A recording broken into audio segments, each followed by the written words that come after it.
بسم الله والصلاة والسلام على سيدنا محمد وعلى آله وصحبه وسلم تسليما. النعت الحقيقي للسنة الأولى متوسط.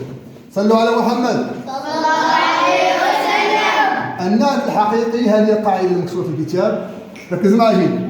النعت الحقيقي يتبع منعوته في الإعراب والنوع والتعريف والتنكير والعدد. ما معنى هذا الكلام الملخص المعقد؟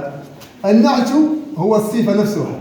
جاء الولد المؤدب، ضمة، مررت بالولد المؤدب، كسرة، أحب الولد المؤدب، فتحة.